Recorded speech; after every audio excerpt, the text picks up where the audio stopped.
네, 반갑습니다. 네, 오늘 이렇게 올 줄 모르고 너무나 행복한 한 주를 남겨놓고 호주로 들어가기 전에 행복하게 지내다 가려고 했는데 화요일에 전화를 받고 마음이 가난한 한 주를 보내고 오늘 이렇게 섰습니다. 근데 사실은 오늘 이 교회에 오면서 저한테는 단 하나만 두 가지 정도의 마음을 가지고 좀 왔습니다.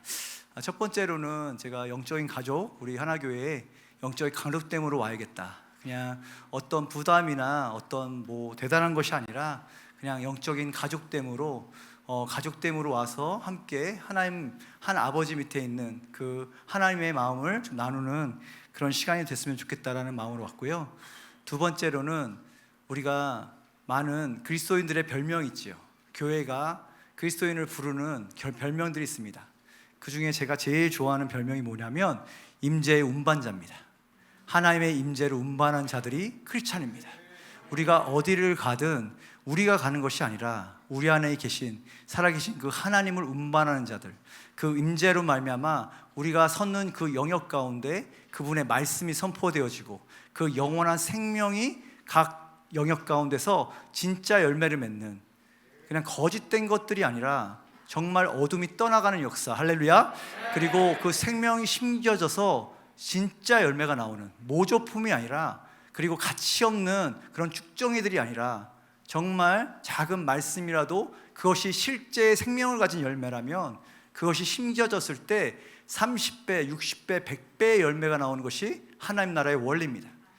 그렇다면 지금 우리는 봐야 될 것이 뭐냐면 내가 심는 열매가 진짜인가, 내가 지금 캐리하고 있는 하나님의 임재는 실제인가입니다. 그렇기 때문에 우리의 이 기도회 가운데 정말 다시 한번 이 영적인 가족된 가운데 우리는 이 마지막 때를 준비하면서 우리 안에 있는 정말 실제신 하나님이 얼마나 나를 장악하고 있는가, 나를 얼마나 통치하고 있는가. 아니, 내가 강한 면이 아닙니다. 내가 기도를 잘하지, 내가 예배를 잘하지, 내가 말씀을 잘 읽지, 이런 수준이 아니라 내 영역 가운데 어쩌면 나의 강점이 가리고 있는 영역도 있습니다. 내가 신앙생활을 하면서 나의 강점, 말씀을 전하는 자 같으면 말씀을 전하는, 예배자 같으면 예배를 전하는 자리에서는 강하죠. 그것이 나에게 주신 은사이고 기름 부으심이 때문에 그것이 강하게 나가기 때문에 마치 착각하는 것이 다른 부분까지도 내가 스틸 하나님께 붙잡혀 있지 않은 부분, 연약한 부분들을 가린다고 생각하지만 하나님은 그것을 추적하시는 분임을 믿습니다. 왜냐하면 하나님은 우리의 모든 것을 소유할 때까지 멈추지 않으시는 분이기 때문입니다. 그래서 그분께서 오늘도 원하시는, 오늘도 이 기도회 가운데 여러분들이 나오셔서 여러분이 이 빛 가운데, 생명 가운데 하나님께서 지금 원하시는 건 뭐냐면 너의 것을 다 드려라는 것입니다. 너의 모든 것을 드리라는 것입니다. 너의 어떤 어느의 영역도 내어 드려라, 빛으로 나오라. 그것이 진정한 예배이고 진정한 말씀 가운데 서 있어야 할 우리 믿는 자들의 자세입니다. 하나님의 말씀이 떨어짐에도 불구하고 왜 우리의 변화가, 성장이 더딥니까? 엄청난 강력한 하나님의 기름 부심과 임재가 있는 예배와 그런 집회 후에도 왜 우리의 사람의 변화는, 우리 한 사람 사람의 변화는 왜 그렇게 더디고 미비할까요? 이것이 이 시대를 살아가는, 우리 정말 하나님을 갈망하며 하나님을 사랑하는 우리 모두의 고민 아닙니까?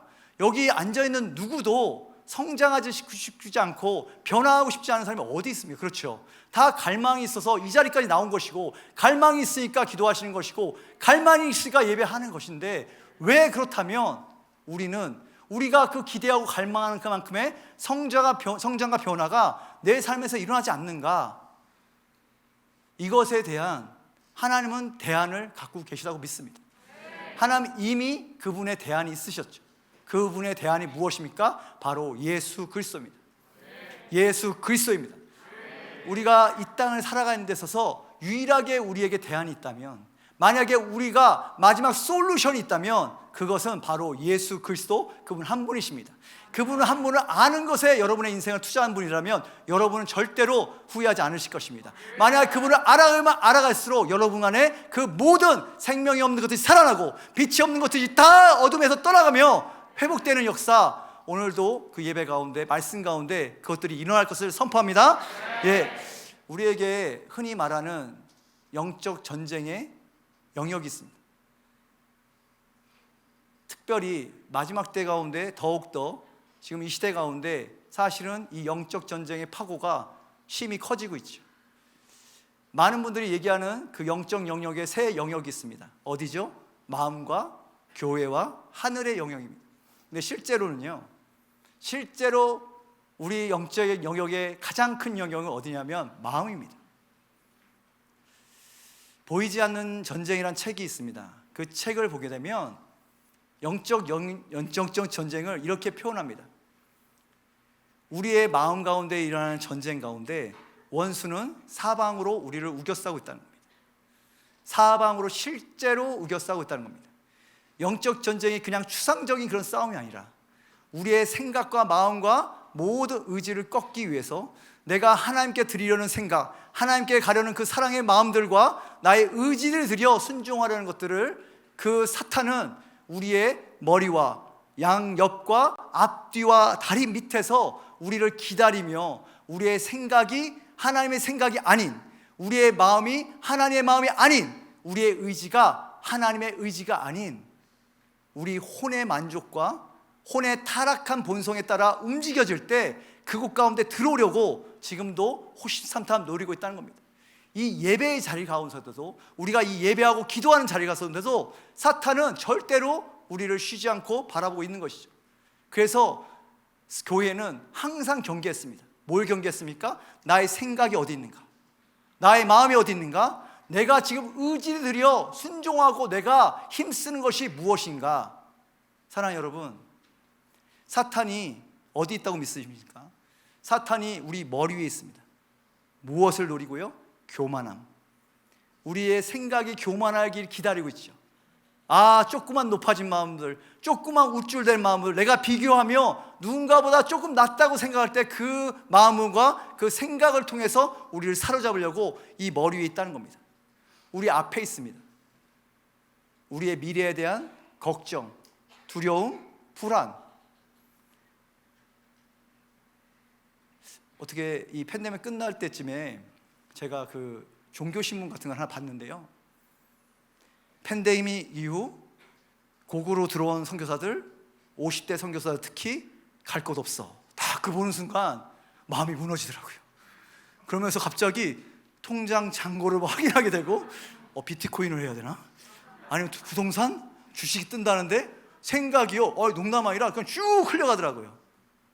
이해되십니까? 아무리 선교사고 아무리 해도 우리의 생각을 지키지 않으면, 우리의 마음을 지키지 않으면 순식간이더라고요.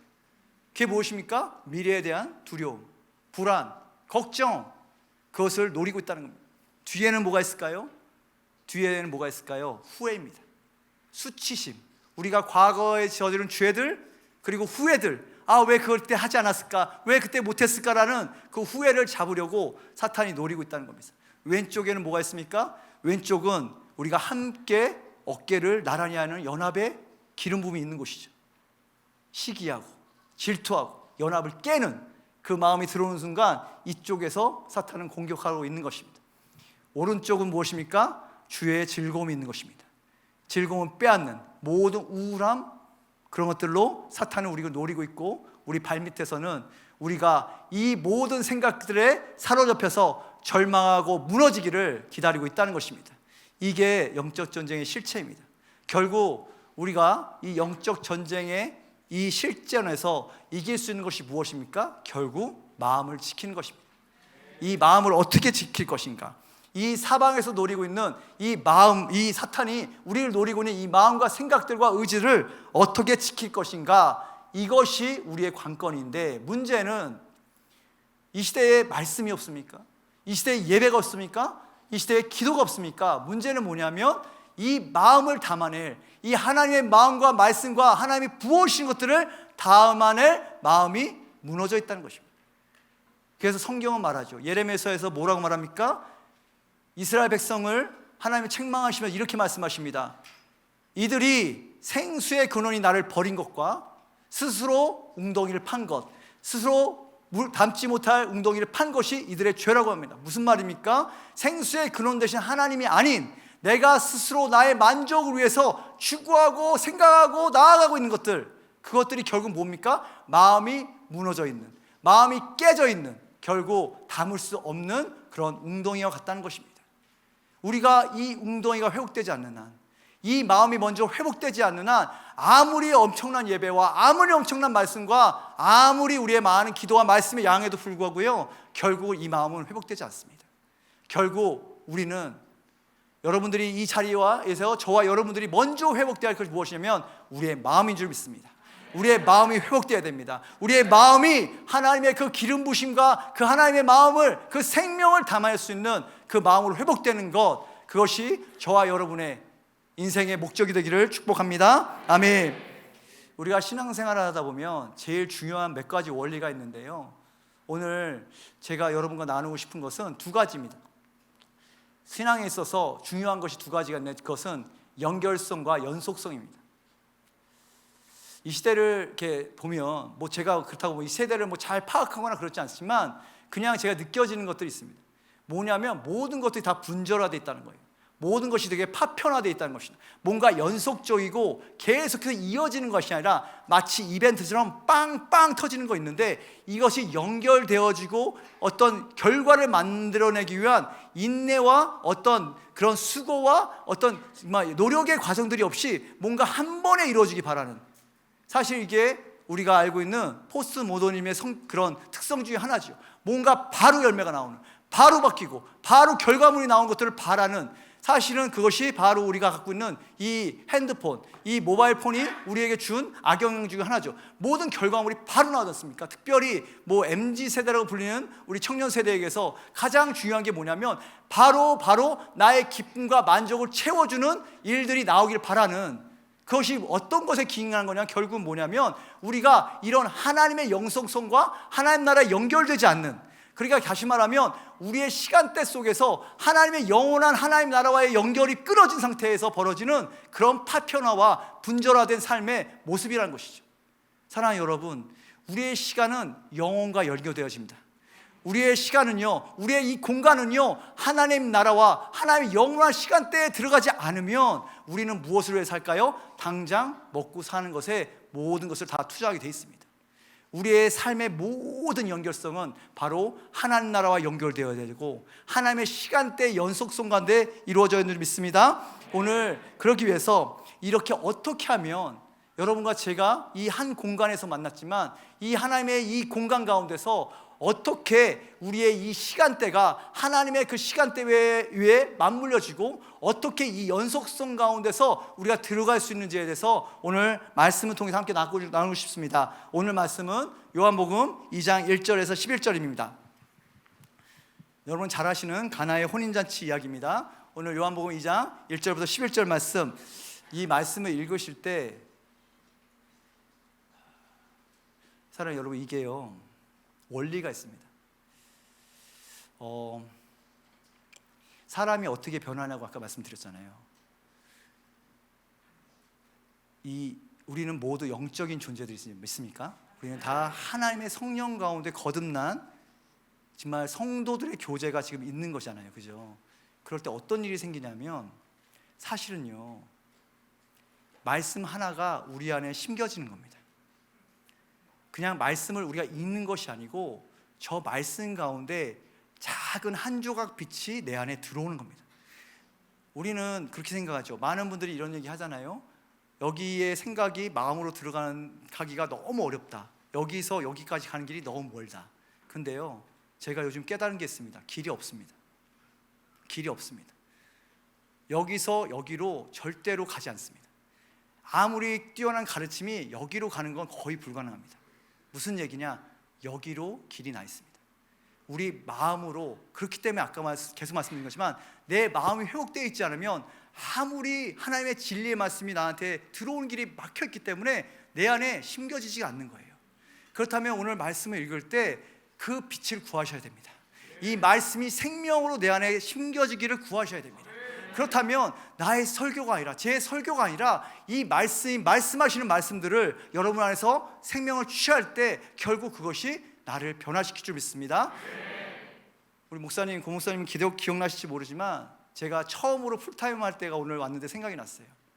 처음 풀타임, 제가 이제 신촌에 풀타임 간사로 이제 헌신한다고 하셨을 때 여기 옛날에 거기가 어딘지 모르겠지만 여기 수원하게 옛날 빌딩 건물에 어디 이렇게 그 옥상이었던 것 같은데 거기서 이제 풀타임 된다고 축복의 말씀 해주신다고 했던 말씀이 사실은요 오늘 지금 말씀했던 그런 순간이었어요. 그 말씀이 지금도 잊혀지지 않습니다. 그때 그 말씀이 나한테 빛으로 왔고요 저의 지금까지 사역의 기준점이 됐습니다. 그때 뭐라고 말씀하셨냐면 저한테 딱 한마디 하셨어요. 뭐였냐면 사람 따라하지 말라고. 근데 그게 될 수가 있나요? 어떻게 사람을 안 따라가요? 내가 부족한데. 그렇지만 목사님 그러시는 거예요. 사람 따라다니지 말라고. 네트워크하려고 노력하지 말라고. 그냥 네가 성장하면 된다고. 그게 저의 지금까지도 제 사역의 기둥입니다. 목사님이 그렇게 사셨고 또 뭡니까? 그러니까 알겠더라고요. 내가 생명이 있으면 오더라고요. 내가 생명이 있으면 오는데 내가 마치 막 뭔가 열매가 있는 척 꾸몄다가 왔는데 먹을 것이 없어. 그러면 다 물어뜯고 가더라고요. 이해되십니까? 내가 정말 생명이 있고 나에게 먹을 것이 있으면 옵니다. 그런데 내가 마치 뭔가 열매가 있는 듯 뭔가 대단한 듯 보여서 사람들을 유혹해서 끌어들이면 결국엔 나중에 배고파서 왔던 사람들은 열받아서 다 무너뜨리고 가는 거예요. 개들이 그렇지 않습니까? 먹을 거 준다고 랄랄랄 왔다가 먹을 거 쓰면 주인을 물어뜯지 않습니까? 똑같습니다. 원리는 똑같아요. 왜? 배고프기 때문인데. 배고파서 기껏 왔는데 뭔가 먹을 것이 있는 줄 알고 왔는데 뭔가 생명이 있는 줄 알았는데 아무것도 없는, 그것이 수치스러운 인생입니다. 그렇기 때문에 우리 믿는 자들은 준비해야 됩니다. 가짜가 아니라 정말 생명을 줄 수 있도록 준비해야 됩니다. 그래서 그 말씀이 무엇이든지 오늘 읽을 때 주님, 내가 오늘 이 신비를 맛보게 하여 주십시오. 신비 아닙니까? 어떻게 우리가 인간이 우리의 그 타락한 전적으로 타락한 우리들이 하나님의 말씀 가운데 우리가 빛을 받아서 우리가 변화될 수 있는 건 신비라는 거예요. 그 신비를 오늘 경험하기 원하십니까? 저는 경험하는 갈망이 여러분에게 증거되길 축복합니다. 이 말씀을 때 그냥 말씀이 아니라 하나님, 저 말씀의 한 조각 빛이 나에게 비춰주게 하십시오. 내 빛 가운데 내가 정말 이 말씀이 내가 생명으로 받아들이는 역사 있게 하십시오. 그런 마음으로 한번 우리 함께, 자꾸 뒤로 가면 넘어지네요. 자, 읽겠습니다. 시작. 열째 되던 날 갈릴리 가나에 혼례가 있어 예수의 어머니도 거기 계시고 예수와 그 제자들도 호나의 체형함을 받았더니 포도주가 떨어진지라. 예수의 어머니가 예수에게 이르되 저들에게 포도주가 없다 하니 예수께서 이르시되 여자여 나와 무슨 상관이 있나이까? 내 때가 이르지 아니하였나이다. 그의 어머니가 하인들에게 이르되 너희가 무슨 말씀을 하시는지 그대로 하라니라. 거기에 유대인의 정결 예식을 따라 수세통 드는 6이 놓였는지라. 예수께서 그들에게 이르시되 항아리에 물을 채우라 하신즉 아기까지 채우니 이제는 떠서 연회장에 갖다 주라 하심에 갖다 주었더니 연회장은 물로 된 포도주를 맛보고도 어디서 났는지 알지 못하되 물돈 하인들은 알더라. 연회장이 신랑을 불러 말하되 사람마다 먼저 좋은 포도주를 내고 취한 후에 낮은 것을 내거늘 그대는 지금까지 좋은 포도주를 두었다 하니라. 예수께서 이 첫 표적을 갈릴리 가나에서 행하여 그의 영광을 나타나심에 제자들이 그를 믿으니라. 아멘. 사실은 설교는 끝났는데요. 이 말씀만 읽으면 된 거죠, 뭐. 그죠? 이 말씀이 여러분에게 말씀하실 텐데요.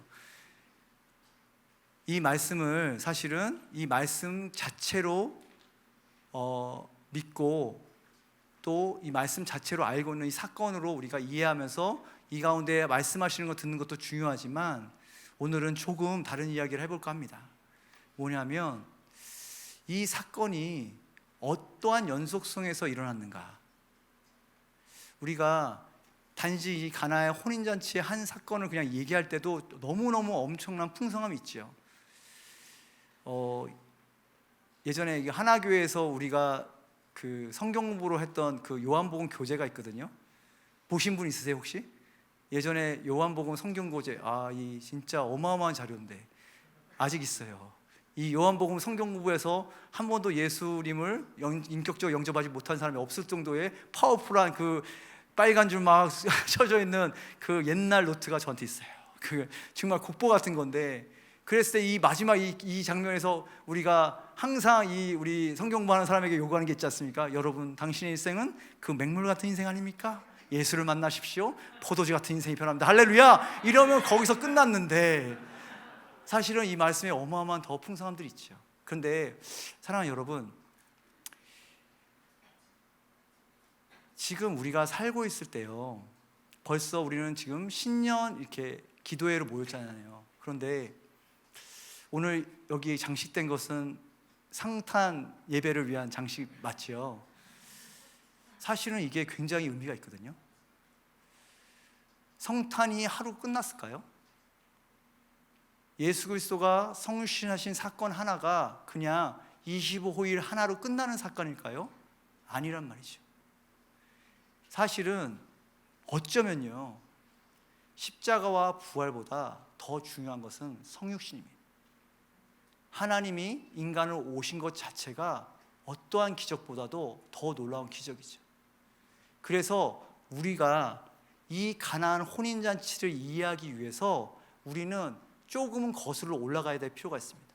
단순히 이 가나안 혼인잔치를 이 연속성이 아닌 그냥 딱 이 한 가지 사건으로 보는 것도 중요하지만, 우리가 이 사건이 어떻게 연속성상에서 이루어지는가를 한번 보는 필요가 있다는 것입니다. 사랑하는 여러분, 많은 분들이 그런 것 때문에 논쟁이 있잖아요. 25일이 이방인의 종교의 무슨 축제일이었다. 그러니까 이 성탄절을 25일로 지키면 안 된다. 진짜는 뭐 25일이 예수님의 생일이 아니다. 막 이러는데, 사랑하는 여러분, 하나님은 끝까지 시간에 얽매이는 분이 아니라는 것이죠. 그 시간을 뛰어넘는 분이죠. 그거보다 우리가 더 집중해야 될 것이 뭘까요?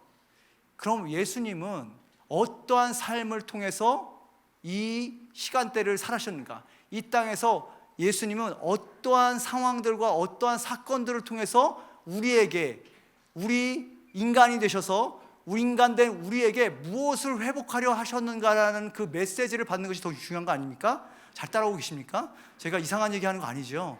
예, 제가 표정들이 이상한 얘기하는 거죠. 제가 떨려서 그럽니다. 자, 어쨌든 자, 그러면 25일에 예수님이 나셨어요, 그죠? 그러면 그 다음 사건은 여러분 기억나시는 게 무엇입니까? 예수님이 25일에 태어나신 후에 그 다음에 일어난 사건이 무엇일까요? 예? 크게 말씀하셔도 됩니다. 침례. 그 전에 할례죠, 그죠? 할례는 얼마 만에 하죠? 8일. 그럼 8일은 언제입니까? 1월 1일입니다. 하나님께서 이것을 우연히 만드셨을까요? 하나님이 그냥 선탄을 하시고 그냥 우리는 와, 아기 예수가 구유에 나셨네 할렐루야 하고 우리는 저 오순절까지 아무 일 하지 말라고, 아무 기억 없이라고 그날 일어난 게 아니라는 거예요. 하나님은, 인간이신 예수님은 우리를 통해서 하시고 싶은 일이 있으십니다. 그것이 무엇입니까? 바로 인간성의 회복입니다. 우리가 아유 좀 인간이 되라, 아유 저 인간 왜 저러냐 이럴 때 그 기준이 뭡니까? 그냥 우리가 생각하는 상식적인 인간의 수준. 그러나 하나님의 인간성의 수준은 누구입니까? 예수 그리스도입니다. 우리가 회복해야 될 인간성의 기준은 예수 그리스도입니다. 할렐루야.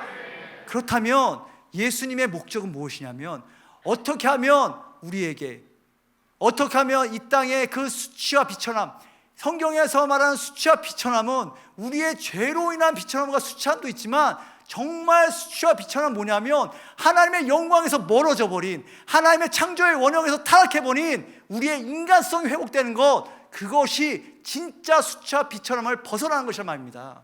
그게 하나님의 목적이고, 예수 그리스도 하나님의 아들이 이 땅에 인간으로 되신 것은 우리의 인간들이 하나님이 되기 위해서 하나님의 아들로 회복하게 온 것이 하나님의 목적이었다는 것이에요. 그렇기 때문에 하나님의 이 목적은 한 번도 변한 적이 없습니다. 예수 그리스도는 이 땅에 오셔서 첫 번째 할례를 받으시고, 그 다음에 세례를 받으시고, 그 다음에 요단 받으신 후에 다시 광야로 넘어가셔서 광야에 40일 광야에서 시험 받으신 후에 다시 나오셔서 그 다음에 일어난 사건이 바로 가나의 혼인잔치입니다. 이 흐름을 이해되십니까?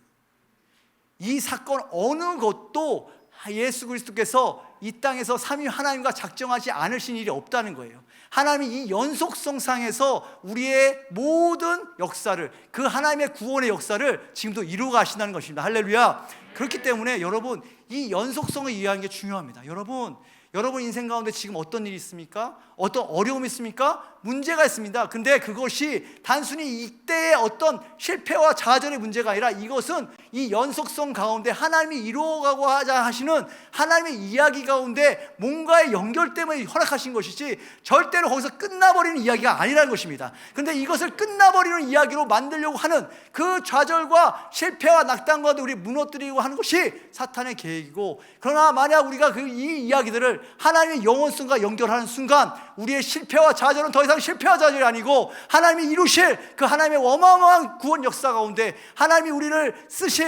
이루실 그 하나님 역사 가운데 들어갈 수 있는 연결의 고리가 된다는 것입니다. 할렐루야. 이것을 이해하는 것이 중요하다는 것이죠. 그렇다면 왜 예수님은 그분의 첫 번째 기적을 가나의 혼인잔치로 정하셨을까요? 많은 기적들을 짓지 않습니까? 어쩌면 예수님의 첫 번째 기적으로 선택하려면 어쩌면 죽은 자를 살아나는 게 훨씬 더 드라마틱하지 않습니까? 이사야에 예언된 그 예언들 중에서 눈먼 자가 눈을 뜨고 말 못한 자가 말을 하고 정말 죽은 자가 살아나는 그 기적을 행하는 것이 이사야의 예언을 회복하며 메시아적인 사역의 시작을 알리는데 너무 멋있는 사역 아닙니까? 그런데 왜 가나안 혼인잔치라는 첫 번째 기적을 예수 그리스도는 시작하기로 정하셨냔 말입니다. 그것은 바로 여러분과 제가 잘 알다시피 결국 예수 그리스도의 목적은 신부의 회복입니다. 아까 말했던 그 인간성을 회복한다는 것의 그 의미는 뭐냐면 결국은 당신의 신부들이 그 원래의 원형에 자신을 닮은 모습에 자신의 짝으로서의 모습으로 준비되기 위해 그 길을 예비하시는데, 그 첫 번째가 뭐냐면 바로 이 혼인이라는, 이 결혼이라는 이 언약 관계로부터 시작해야 된다는 것입니다. 할렐루야. 이 가나안 혼인잔치의 첫 번째 메시지는 뭐냐면 이 연속적인 메시지, 그분이 이제 공생애를 시작하기 전에 이 가나안 혼인잔치 이후에 이사야에서 회당에서 이사야서를 선포하신 후에 이제 공생애로 들어가시게 되는데, 그 전에 이 가나안 혼인잔치 통해서 우리를 준비하신 것이 있습니다. 이것이 오늘 저와 여러분에게 주시는 첫 번째 메시지입니다. 첫사랑을 회복하라는 겁니다. 신부가 의무감으로 만약에 결혼식을 준비한다면, 율법으로 결혼식 준비한다면 이렇게 불행한 결혼이 있을까요? 마음은 떠나 있는데, 마음은 없는데 그냥 신랑이 결혼하자 그러니까 내가 다른 신랑이 없이 그냥 결혼해야 되니까 그렇게 결혼하는 결혼식만큼 그런 슬픈 결혼이 어디 있습니까? 그렇기 때문에 이 가나안 혼인잔치의 첫 번째 메시지는 그 메시아적 사역을 시작하기 전에 우리에게 주시는, 너희들이 이 땅에서 무엇을 시작하기 전에 첫 번째 회복해야 되는 무엇이냐면 첫사랑인 겁니다. 너희들의 첫사랑이 회복되어 있느냐? 너희들의 마음이, 아까 말씀인 처음에도 마음이 회복되어 있느냐? 나의 마음을 담을 그 마음으로 회복되어져 있느냐? 오늘 이 시간 가운데 만약에 첫사랑에서 떨어진 분들이 계시다면, 여러분이 기도에 나오고 예배하는 그 목적과 그 방향성이 예수 그리스도와의 그 사랑이 아닌 다른 것을 목적으로 두고 달려왔다면 이 시간 그 첫사랑을 회복하시는 저와 여러분들에게 축복합니다. 아멘. 두 번째 뭡니까? 우리는 그 로만 카톨릭의 영향 아래서 마리아에 대한 굉장히 부정적인 이야기들을 많이 듣고 살았습니다. 그래서 사실 이 마리아가 나오게 되면, 이 마리아 이야기 되면 굉장히 평가절하하는 그런 우리 시각들이 있죠. 오늘도 이 마리아가 이렇게 얘기하죠. 뭐라고 이야기합니까? 그 포도가 떨어졌다고 이야기했을 때 우리는 그렇죠. 철도 없대. 그거 굳이 그거 말해갖고 막 여자여 이렇게 혼나는 그런 듯한 그런 생각을 하기 쉬운데, 여러분 마리아는 그런 사람이 아니었습니다. 모든 성경에서 천사를 만났던 사람의 특징이 있습니다. 어떻죠? 천사를 만났던 사람들의 어떤 공통점이 있습니까? 뭡니까? 두려워 떨거나 바닥에 엎드리거나 막 그러는데, 마리아는 어땠어요? 그런 두렵긴 했지만 그렇게 엎드리거나 그렇게 두려워하지 않고 오히려 대화를 합니다. 이해되세요? 우리는 그냥 마리아가 이렇게 생각하죠. 우리의 상식으로 뭡니까? 성경적 그냥 상식으로, 그냥 성경적 근거가 아니라 상식으로 이렇게 생각합니다. 그냥 마리아가 그 동네에서 그래도 굉장히 괜찮은 그냥 순결하고 거룩한 여자 중에 하나이다. 아니에요. 그때에 그런 그룹이 있었다는 거예요. 시므온과 안나와 엘리사벳과 사가랴와 그 모든 집안들의 그 동청점이 있습니다. 그들은 그냥 단순히 서택받은 사람들이 아니었다는 거예요. 그때 이스라엘의 구속을 바라는 자들의 무리가 밤낮으로 기도하면서 기도하고 있었다는 겁니다. 예배당에 모여서 그 구속을 기다리는 자들이 기다하거든. 그리고 그런 무리가 있었다는 거예요. 그 무리가 있었다는 거예요. 그 이사야 예언이 처녀가 잉태하여 아들을 낳으리니 그 이름을 임마누엘을 하리라는 그 예언의 성취를 기다리는 무리가 있었다는 겁니다. 할렐루야. 그 무리 가운데서 있었던 한 사람이 바로 마리아였습니다. 그 마리아를 택했기 때문에 우리가 알고 있듯이 가브리엘 천사와 대화가 그런 우리가 생각하는 대화가 아니었다는 거예요. 우리가 생각하는 그거잖아요.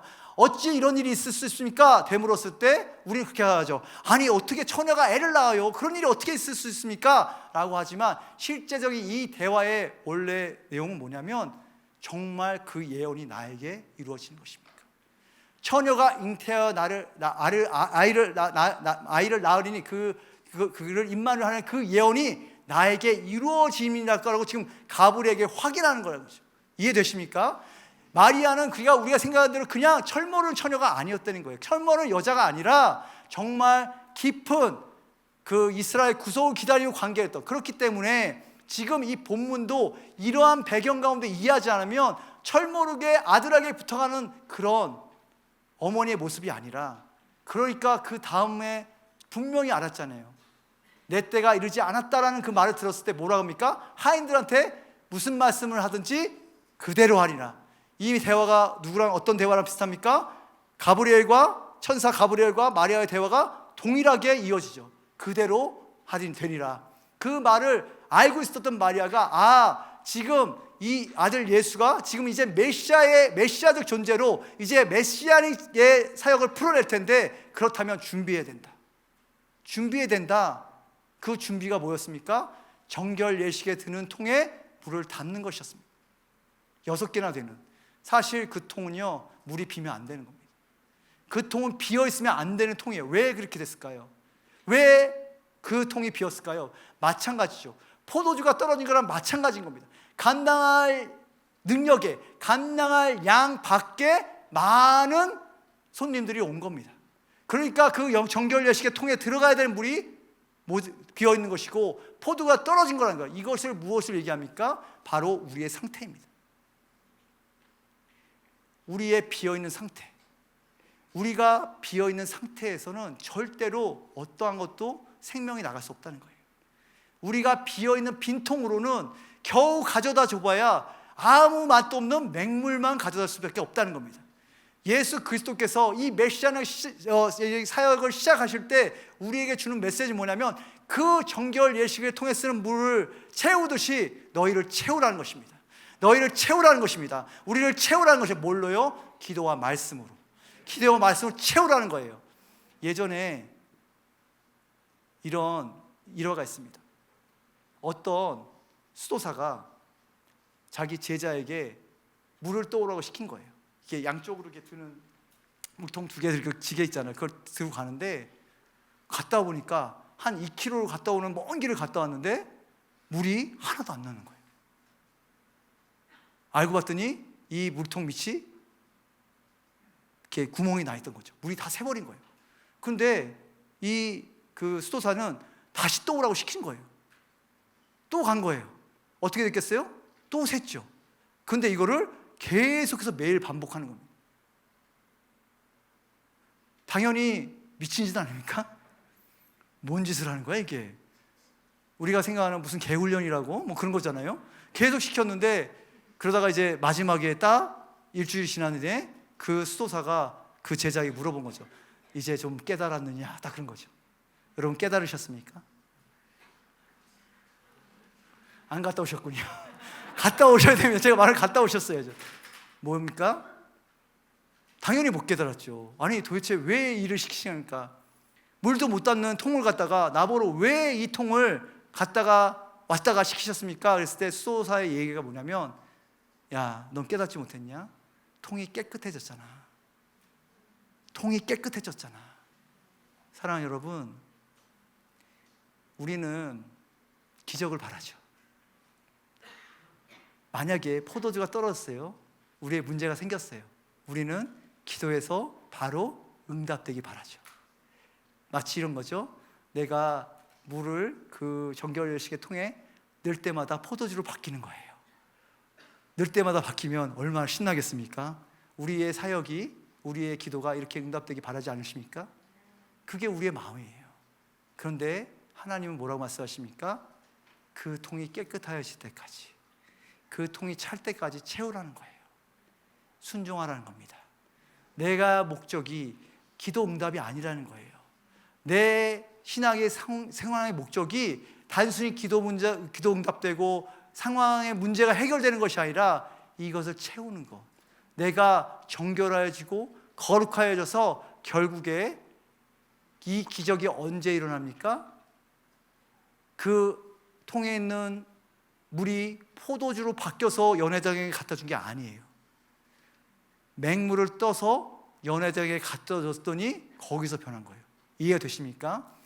우리의 기도 생활과 우리의 예배와 말씀이 이와 같다는 거예요. 우리는 그때를 몰라요. 하지만 오늘 한 번의 예배가, 오늘 한 번의 기도가, 내가 한 번의 섬김이 결국은 하나님의 때에 물이 포도주로 바뀌는 역사가 일어날 때 무엇이 충만하게 됩니까? 기쁨이 충만하게 되는 줄 믿습니다. 이것이 우리에게 바라는, 하나님께서 이 말씀을 통해서 우리에게 주시는 가나의 혼인잔치의 의미입니다. 우리 예배팀 올라와 주시고요. 사랑하는 여러분, 오늘 세 가지 얘기를 드렸어요. 저에게 주신 마음이 있었습니다. 뭐냐면, 어쩌면 우리가 잘못된 버스 정류장에서 버스를 기다리고 있을 수 있다. 제가 한국에 있는 동안 어떤 청년들 만나고 하는 시간들이 있었어요. 그런데 이제 우리 교회 청년들은 아니고 잘 알지 못하는 청년들을 만날 시간이 있었어요. 그런데 거의 대부분의 문제들이 뭐냐면 잘못된 버스 정류장에서 기다리면서 버스를 기다리는 거예요. 이 얘기 되세요? 기도를 하는데 잘못된 기도를 하면서 기도 응답을 기다리고 있어요. 그거는 기도 응답되는 게 저주죠. 마치 버스를 전혀 잘못된 정류장에 기다리면서 계속 버스가 안 온다고 불평하고 있는 거예요. 잘못된 시간에 타임테이블에 없는 시간대에서 계속 기다리면서 버스가 안 온다고 불평하는 거예요. 아니죠. 하나님의 시간과 하나님의 장소와 하나님의 공간에서 기다려야 되는데, 하나님이 원하신 뜻과 하나님의 시간대가 아닌 곳에서 계속해서 기다리는 거예요. 그러면서 뭐라고 합니까? 하나님이 내 기도를 응답하지 않는다. 하나님이 나를 보살펴 주지 않는다. 하나님이 나를 사랑하지 않으신다라는 결론을 내리고 결국 어떻게 해요? 다른 버스 타고 가버리는 겁니다. 그냥 오는 버스, 아무 버스 잡아 타고 그냥 가버리는 인생들. 어쩌면 오늘 우리에게 회복하기 원하시는 것들이 있다고 믿습니다. 그 첫 번째 뭐냐면 첫사랑입니다. 어떻게 이 한 해를 시작할지 모르지만 다시 말씀드리지만 우리의 이 시작은요, 결국 하나님의 역사의 구원의 경륜 가운데 들어가 있는 것입니다. 그냥 단순히 2023년을 시작한 것이 아니라 하나님이 태초부터 영원이라는 시간 가운데 우리를 그 하나님의 시간대 안에 시간과 공간과 아무 구별이 없으신 정말 영원하신 하나님의 그 시간과 공간 가운데 우리를 초대하셔서 넣는 그 시간 가운데 우리가 있다는 거예요. 이것을 인식하지 못하는 순간에 우리는 어디로 빠져드냐? 이 땅의 시간인 크로노스로 빠져버리는 겁니다. 우리가 생각하는 카이로스는요, 하나님과 연결될 때 의미가 있는 것입니다. 할렐루야. 그렇기 때문에 오늘 그 첫사랑을 회복하셔야 되는 이유가 뭐냐면 하나님의 목적을 정확하게 이해하셔야 되는 거예요. 우리의 목표는요, 그냥 이 땅에서 대충 먹고 잘 사는 인생이 아니라니까요. 그냥 이 땅에서 문제 해결하기 위해서 기도에 나온 것이 아니라니까요. 우리의 목표는요, 예수 그리스도가 우리를 위해서 인간이 되신 목적은 우리를 그 하나님의 아들의 형상으로 회복하기 위해서 이 땅에 오셨는 걸 믿으시기 바랍니다. 결국 그 형상의 회복이 무엇을 뜻합니까? 결국 우리의 형상이, 우리가 아들의 형상으로 회복되는 만큼 유업이 우리에게 주어지는 것입니다. 왜냐하면 아들이면 후사이기 때문입니다. 아들이면 후사이기 때문입니다. 결국 내가 얼마나 많은 영역 가운데 그분의 형상으로 회복되느냐, 그곳 가운데 있는 나의 유업이 회복되는 줄 믿습니다. 그렇기 때문에 우리의 목표는 뭐라고요? 예수 그리스도의 형상, 그분의 신부로 준비되고 변화되는 것을 믿습니다. 두 번째 뭡니까? 그러기 위해서 우리는 어쩌면요, 그 지루하고, 문제는 뭐냐면 우리의 통이 얼마나 비었는지 모르겠다는 거예요. 얼마나 우리가 지금 공허하고 우리의 상태가 얼마나 정말 비천한지를 알지 못하기 때문에 우리는 자꾸만 뭔가 조금 채워지면 그 채워진 걸 가지고 자꾸 뭔가 하려고 해요. 근데 어떻게 됩니까? 갖다 뒀더니 맹물인 거예요. 그냥 물 먹이는 거예요. 영혼들을 살리는 것이 아니라 그냥 맹물 갖다 주니까 사람들이 살아나지도 않고 기쁨되지 않는. 그렇기 때문에 우리에게 필요한 게 뭐예요? 우리 안에 그 공허함과 그 어둠을 볼 수 있는 말씀의 빛이 필요한 거예요. 말씀이 우리 안에 들어와서 조명되어지는, 그 생명이 나를 조명하여서, 아, 내가 이렇게 비참한 상태구나, 아, 내가 이렇게 부패하였구나, 내가 이렇게 공허하였구나. 그래서 착각하지 않는, 나의 상태를 착각하지 않는, 그래서 그 밑바닥에서 갈망할 수밖에 없는, 주여 나를 불쌍히 여기소서라고 고백할 수 없는 그 갈급함과 갈망으로 나아가는 자들에게 어떻게 하신다고요? 그 물을 포도주로 바꾸신다는 겁니다. 그것이 채워졌을 때, 그렇게 해서 포기하지 않고, 그렇기 때문에 내 비천함과 내 수치를 알기 때문에 이것을 향해서 나아가며 매일 예배와 기도로 나아가며 하나님께 부르짖고 구하는 자들에게 결국 그 하나님 때 가운데 물이 포도주로 바뀌어서 그것을 축복의 통로로 사용하시는 그 일들이 일어날 줄 믿습니다. 오늘 기도하며 나가실 때 다시 한번 여러분께 부탁드려요. 어떤 방언 말고요, 방언하셔도 좋겠지만 정말 이 시간에는 들은 말씀 가운데 빛을 붙잡으세요. 작은 조각이라도 붙잡으셔서 많은 말을 할 필요가 없는 거예요. 기도는 많은 말을 하는 것이 아니라 내 그 받은 한 말씀 가지고, 그 한 마음 가지고 계속 부르짖는 거예요. 나에게 물을 채워주십시오, 내 빈 것을 채워주십시오. 그러고 계속 외치는 거예요. 여러분, 저 스랍에서, 저 하늘에서 지성소에서 예배 가운데 그 생물들이 뭐라고 외쳐요? 그냥 거룩. 그게 뭐예요? 그게 하나님을 섬기는 거예요. 단순한 기도지만 말을 많이 한다고 기도가 아니라 정말 여러분의 마음에 있는 기도를 드리시기 바랍니다. 정말 내가 한마디라도 내가 전심으로 드려지는 기도가 있다면 그것이 내 안에서 변화와 성장을 일으키는 걸 믿습니다. 이 시간에 주여 한번 부르고 기도하며 나갈 때, 주님, 나에게 오늘 심겨진 그 빛이 무엇인지 알려주십시오. 나에게 심겨진 그 말씀이 무엇인지 알려주십시오. 주여, 내가 오늘 정말 내가 전심으로 드려지는 그 한마디 기도가 나를 변화시키고 성장시킬 수 있는 생명의 말씀으로 심겨지게 하여 주십시오. 이렇게 기도하며 부르짖으며 주여 한번 부르고 기도하며 나갑니다. 주여, 하나님, 내 안에 그 수치와 비천함을 하신 주님께서 내 안에 다시 한번 빛으로 임하여 주시면서, 그렇습니다, 내가 지금까지 내 마음 가운데 아버지 내가 가려져 있던, 내가 정말 안에서 아버지 내가 빈거 있고 아버지 비어있음에도 불구하고 내가 이 빈 것을 채우지 못했던, 아버지께서 다른 것을 채웠던 이 다음의 마음 가운데 이제 하나님 다시 한번 하나님의 생명으로 채워지는 역사가 있게 하여 주시옵소서. 하나님, 이 시간에 아버지 우리에게 임재하셔서 생명의 빛으로 임재하셔서 우리 한 사람 한 사람을 비춰주시옵소서. 하나님, 정말 나의 마음의 중심에 무엇이 있습니까? 내가 무엇을 바라고 있습니까? 하나님 바라오시는 것을 바라고 있습니까? 아니면 내가 바라보는 나의 문제와 나의 상황과 나의 아버지 만족을 위한 그 기도를 채워지고 있습니다. 성령이여, 이 시간 오셔서 우리를 사로잡아 주시옵소서. 성령이여, 이제가 부르짖어 나갈 때 하나님 다시 한번 이제 아버지 위치로 임하셔서 채우시는 역사가 우리 가운데 있게 하여 주시옵소서. 하나님, 이 공간 가운데 우리에게 임재하소서. 아버지, 다른 무엇보다도 이 하나님의 말씀 가운데 우리 한 사람을 살아주시고, 주여 이 예수가 그 한 주간의 말씀으로 말미암아 내가 변화되고 성장되어서 이전의 나의 모습이 아니라 하나님 정말 예수 그리스도 그분께서 말씀하시는 그분의 말씀과 모습으로 우리를 변화되는 역사 있게 하여 주시옵소서. 하나님이 다시 한번 기도합니다. 다시 한번 기도합니다. 기도합니다.